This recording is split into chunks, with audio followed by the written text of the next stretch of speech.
Once more into the breach, my friends. Joe Pal Jizzo here, asking the eternal question: is music a waste of time in 2024? First off, music, just playing music, is never a waste of time. Your wife might think so, your parents might think so, mine did. Your old friends might think you're an idiot, but the sheer physical act of picking up a guitar or sitting at the piano is never a waste of time. Playing music hooks you into the other verse, the ether. The tones you create are like ripples in a pond. It's like Wi-Fi. They move and they spread, and they're real, man. It's a kind of love. It's when you convert this love into the feeling that you should be paid for it, that's where the trouble starts. Parents spend thousands of dollars for their kids to take ballet lessons, ice skating lessons, school of rock lessons, but the reality is there are only 3 spots on that Olympic platform. Just 3. And what are the odds that your child is going to be one of the 3? Only a few people can get record deals, and fewer still can sustain a long musical career. But that doesn't mean that people don't keep trying. Here we are in 2024. Has anything changed? I think everybody knows now that Taylor Swift's rise to prominence was financed by her father. "Make my child a star," he said.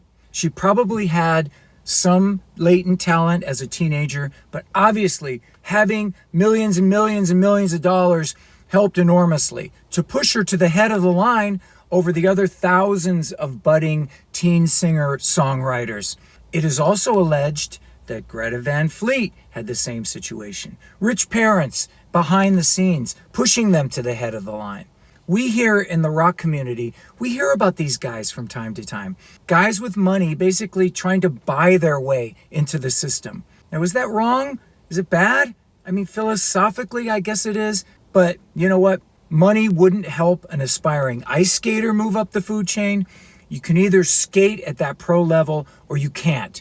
Your parents' money can't buy you quads. You can either jump quads or you can't. Music has changed much since I was on a major label. I've spoken a lot about this on my channel. You know, back in the 80s and early 90s, I got a lot of serious love from the rock gods. Lots of tour support, videos, but that was then. So how am I still paying my bills in 2024? You gotta work hard. You gotta have hustle. Develop those skills necessary to stay afloat. Music doesn't owe you a career, man. Sometimes you have to scrape and struggle and hold on for dear life. So, is trying to make it in a rock band in 2024 a waste of time? It depends on how you define make it. If you mean signing to a major label, old school, MTV videos, old school, and living comfortably off your record royalties, really old school, then the answer is no, because that's not going to happen. Because in 2024, as an artist, these things really don't exist anymore. Streaming has destroyed the artist's primary capacity to make any kind of real money the traditional way, by writing one's own music. Record labels, such as they are, give out what are called 360 deals, which if you sign one of these one-sided deals, gives the record company heretofore unheard of access to your publishing, your merch. Basically, they get a piece of everything you earn. Now, on the surface, this seems unfair, and it is, but historically, musicians have always been ripped off. Always. Throughout history, musicians have either not been paid or given a fraction of what they're entitled to. Most musicians get little or nothing for their efforts. But we all keep going. We're drawn, you see, like moths to the flame. That's the power of the almighty hammer of the gods. The feeling that you might be the one who wins the lottery. Many are called, but few are chosen. You know, I get asked this a lot. What new bands do you like, man? And the answer is always none. I don't listen to new music at all. I'm not really interested in hearing new music. But you know what? Upon reflection, that is a prejudiced answer on my part. maybe there are a few budding Elton Johns out there, and I just don't know it. So I thought, why not check out a few of the up-and-coming rock bands out there and see how they stand up? Judge them, strictly songwriter to songwriter. How good is their chorus? Do they even have a chorus? My ideas of what constitute a well-written song are expressed in my Art of Singing series, and I think these opinions are fairly universal, so let's give it a shot. Here we go. What I did was Google the band Dirty Honey, new record, and I picked the first single to review. Because I figured it wouldn't be fair to judge the band on just some album cut. So I listened, and here's what I thought upon listening. Opening verse riff, okay, cool. It moves through the song. Singer has a nice vocal range. Is it my imagination, or does he sound like the old singer from Jamiroquai? We keep listening here, and we get to the chorus. It's set up well, and the chorus is good. The whole "won't take me a lie, a little sing-songy, but it's still a good chorus. Good song, good chorus. I'd give this band a 7 out of 10. I really liked this song. This was definitely the best song of the 4 bands I listened to, and maybe the best band as well. The singer is really, really good. He's got a great voice, very soulful, and I thought the song was well written. You knew the chorus was coming, and when it came, it was the perfect payoff to the song. See, the chorus has to mean something. It has to say something, and most of all, it has to be memorable. The Dirty Honey chorus, it was memorable, but this song beats it, I think. I give this song a 9 out of 10.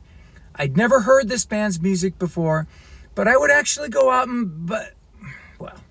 I'd go steal it. Greta Van Fleet. Yes, there's that Zepp influence again. What they've always been accused of, and it actually is very evident in this song. The opening guitar riff, very reminiscent of Led Zeppelin's Thank You off of Led Zeppelin 2. And to be honest, I don't really care for the singer's voice. It's too Geddy Lee-ish, a little shrill, and some of the lyrics were, again, a bit sing-songy. What a day to meet the master. What a day to travel faster. A little too nursery school, a little too simple for me. And I was struck, and I thought this before, whenever I heard this band's music, was, where's the chorus? Their songs have what I consider to be no recognizable chorus, at least not in the traditional sense. In the traditional formula of songwriting, the verse sets up the pre-chorus, which sets up the payoff, the chorus. The chorus, which tells you what the song is really about. Love, pain, whatever. But alas, I found this song lacking in that way. And the video is truly pretentious. I give this song a 5 out of 10. This one was really good too. Good singer, good melodies on the verse. The song had some movement and dynamics. It sets up the chorus perfectly. And it was a good chorus. It jumped out of the speakers, which is what you want a good chorus to do. You see, a song is on a vertical climb until you reach the top of the hill, and then there's your payoff, the chorus. And this song does that. The only criticism I have is that I wouldn't have done 3 verses before the solo. The standard formula is to do 2 verses and then go to the solo. That's what I would have done, but that's just me. The band has a cool 60s vibe with the organ in the background and the 60s guitar tones. They sound really good, and I would give them an 8 out of 10. So what do you think? I guess you can teach an old dog new tricks. And you guys thought I hated everything. Leave your comments below. I guess the truth is that the odds were greatly stacked against me, even when there were major record labels and MTV and tour buses. Even then, the odds of getting a record deal were astronomical. And everyone knew it, but we all kept going. Stubborn? Yes. Delusional? Oh, certainly. But it didn't matter. So why should it matter now in 2024 with all the changes in the industry? How do young bands make money? Most probably don't. It costs money to keep a rock band going.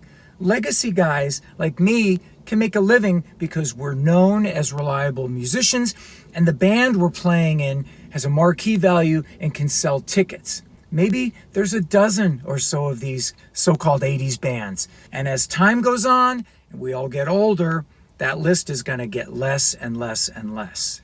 So if you want to play music for the right reasons, then it's never a waste of time. It's a part of you. You'd feel empty without doing it. You play for fun, you play for pleasure, you play for some money. Unhook yourself from the social media for a while. It's good for you. You're not going to be one of those brainless droids that I see at the airport every weekend, bumping into people because they have those stupid headphones on, staring into their phones. It's like fucking Dawn of the Dead. You can write a song. You can create something out of nothing. And it doesn't matter if it sucks, as long as it's an honest expression of how you feel. It could be a love song for your wife, a gift. You can tell her how much she means to you in a song because you're too fucking shy to tell her in person.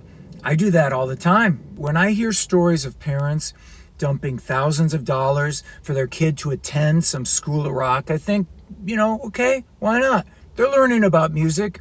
Some of these schools even arrange showcases for their students to be seen by the powers that be. But you know what? If after 3 showcases, the student wants to quit music because they haven't received their $1 million record deal yet, then they're really not cut out for a career in this business. Or trying out for one of those TV talent shows. You see, going on a TV talent show isn't going to make you a better singer or a businessman or give you the right attitude to make it in this totally unforgiving and brutal business. How many of these so-called runners-up from these TV shows are out there still trying to scrape a living based on their 15 minutes of fame? The landscape seems littered with them. They are no further along than the average struggling musician. Maybe actually they're worse off because they had to sign some 80-page restrictive contract just to get on the show that clips any future earnings for them for years. To do this thing, music, and to make money at it, you know what? It's like being an actor. What do they say about the Screen Actors Guild? 95% of actors only make a few $1,000s a year. So be grateful for what you have and what comes your way. And don't shit on the rock gods. Do not mock. If you have talent, nurture it, work on it, preserve it. And I guess my advice is take a chance. It's your old pal Jizzo, rockin' and rollin', and we'll see you next time.